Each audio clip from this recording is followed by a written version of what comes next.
political strategist, and she's kind enough to join us right here on the Live Zone. Good to see you, Jackie. Welcome to the show. Hi, happy to see you too. Yeah, I'm here at the state capitol in Tallahassee today because we had a big bill on the floor.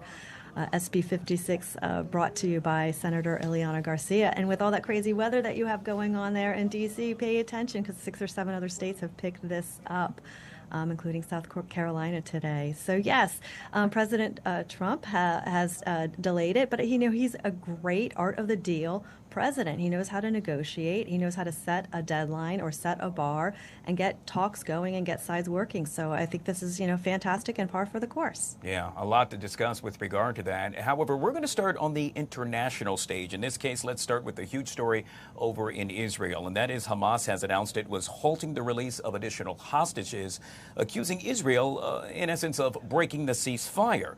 We know that President Trump has since responded, saying he'll let, quote, all hell break loose should Hamas not live up to their side of the deal. Jackie, what's going to happen with this? Well, I don't have a crystal ball, but what I can say is that President Trump is the president of peace. And I also, with respect, say he's kind of a gangster. He's got kids from 3 different wives, so he knows how to broker peace, even if it looks like a tough negotiation. I'm going to trust that he has, the foresight and will bring the Middle East to peace. Well, speaking of the Middle East, we know that Trump is currently meeting with King Abdullah of Jordan along with the Crown Prince. The forefront of the conversation happens to surround what's taking place over in Gaza. In this case, we know that President Trump would like to move some 2 million Palestinians out of that region. The president said that he may very well take aid away from those who do not support his thought process on this. Yet again, what do you think will happen? And I know you don't have that crystal ball, but boy, that's a lot to digest. But it's a negotiation tool. You listen to him. He says, I have this. I'm going to take this toy away from you if you don't comply. So that is, his strategy. It's all part of the art of the deal of how he, brokers peace. And I think it's great. In his first term, we had no new wars. So, he's already has a track record of providing peace and not, nonviolence. And so, but the Middle East has been a very hot button, at least for my entire lifetime. So this isn't a new conversation. And so, we know it's a hot spot. That's why it's the Middle East. And we hope that we get to have a new experience with the Middle East that is not one that we keep repeating where there's violence and bloodshed. Yeah, Jackie, you made mention of it happening your entire lifetime. It's happening my entire lifetime as well, and I would venture to say I'm older than you, so that's quite a long I don't for me. That's quite a long actually. But it is. It's one of these things that I think we want a different result, and I think that he's all in with setting deadlines and pushing the bar and saying what he will put up with and what he won't put up with. And also, on the back side of it, a lot of things are being revealed right now about how these things have happened and maybe not in our full view from previous times. So I would imagine it's a very high-level negotiation happening. All right, let's move back home. In this case, we're talking about Trump's border czar who, well, quite honestly, he said he's not satisfied with the number of arrests made by immigration officials in the U.S. Now, since taking office, Trump and his administration have been targeted sanctuary cities with executive orders and agency actions designed to really pressure them into carrying out his immigration agenda. Yet again, do you expect the administration to ramp up, let's say, all things surrounding their efforts to target migrants? Well, I think of the 2 issues that the president has brought up the most in in his very, very short time in his new position. He brings up DEI, which we hear about a lot, and we hear constantly about the border and immigration. And I really, as I witness what he's doing and he's putting forward with his new team, is he's saying that we can't protect the inside of this country unless we get this cleaned up. And I always like the metaphor of how many people can you put into your home that are not part of your family that you're going to take care of, that you don't have a background check of, and you're going to let them live in your home and you're going to feed them until you're the one who gets pushed out or you're not safe in your own home. That's again how he is handling the borders here in the United States, and he's promised that the entire campaign, and he is doing he's keeping the promises that he said he would do. All right, we'll go from borders to this. In this case, the Department of Government Efficiency. According to the president, they have already found billions of dollars in fraud, waste, and abuse. All this as the courts have so far moved to halt Trump's attempts to end birthright citizenship. Is this going to be an ongoing issue throughout his entire administration?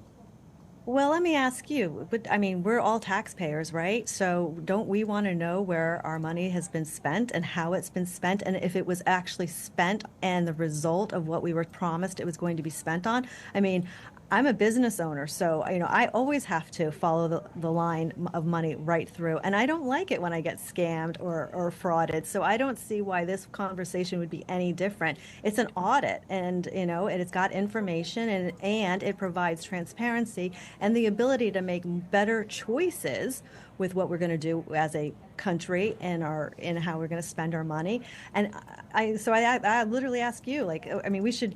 I even think that throws into play were the EIDL SBA loans, fraudulent too, because if they were set up on fraud, then therefore were we given fraudulent loans. So I think there's going to be a ripple effect of consequences that is going to come based on truth and transparency. And we should be truthful and transparent. We pay attention to our own checkbook. That's how we stay solvent, and that's what they're pushing for. So I think it's great, and it should be like this, because I would like to see, follow the dollar. That's where the truth is. All right, Jackie, we'll end with this, and I know you are very passionate about this, and this happens to be the Senate Bill 2691, also known as the Chemtrail bill. It's a Tennessee bill that prohibits the international release of chemicals into the air. Do tell, ma'am. Oh, yes. Well, there's 100 years of weather modification patents. In the U.S. patent, Tennessee has set the precedent. Is already Representative Monty Fritz has already done it. They're going to go back and do 2 more bills of amendments for the bill, but Governor Lee signed it in place. And today I'm in Tallahassee at the Capitol, and yes, I'm passionate here and representing the Global Wellness Forum and backing supporting Senator Ileana Garcia with the bill SB 56 here in Florida. And Florida has very specific air rights, 500 feet above any domicile. So anything that is being sprayed without a permit is technically would not be legal. So we're pushing the bill through, and we're in front of the Environmental Committee, and it's an important bill. You're in D.C. today. You're having unprecedented snowstorms, and you have water that you can't drink. So we have to pay attention to what's going on in the skies. And anybody who's neglecting that and is not looking up and seeing what's happening in the skies, is why is another part of why, we're having some of this really extreme, bizarre weather and probably some of these weather disasters that we're seeing across the country. And at least it should be looked into. And since Tennessee started that, and Florida's looking at following that. Jackie, you made mention of being a business owner. I figured I'd give you the platform to chit-chat a little bit about global wellness. I have about a minute left. Oh, well, Global Wellness Forum is started by Marla Maples and Sayer G and Dr. Ed Group. And they are a wellness forum that's creating solutions, a foundation that's creating solutions and looking at impact and wellness. And I guess you could say it's like a shoot off or a spin off of the MAHA movement, but the MAHA movement's got is so important. But this idea that we really want to reclaim our health, we want to live healthy, we want we want our children to grow up with clean water, clean skies, clean earth, clean food. And why shouldn't we have that? Everybody's already forgotten that a watermelon actually was supposed to have seeds, and the watermelon actually tasted better when it had seeds in it. So all of these things should be looked at, and Global Wellness Forum is executing that. Yet again, we have been speaking with Jacquie Jordan, CEO and political strategist for Global Wellness. Jackie, I really enjoyed this. Thank you so much for coming on the show today.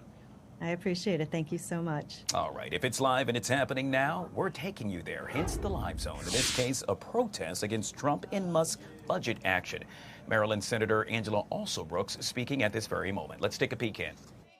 The American people get what they deserve. But be clear, an attack on you, the witch hunt, the really callous, heartless, horrible witch hunt that is occurring right now against our civil servants is not just an attack on you, it's an attack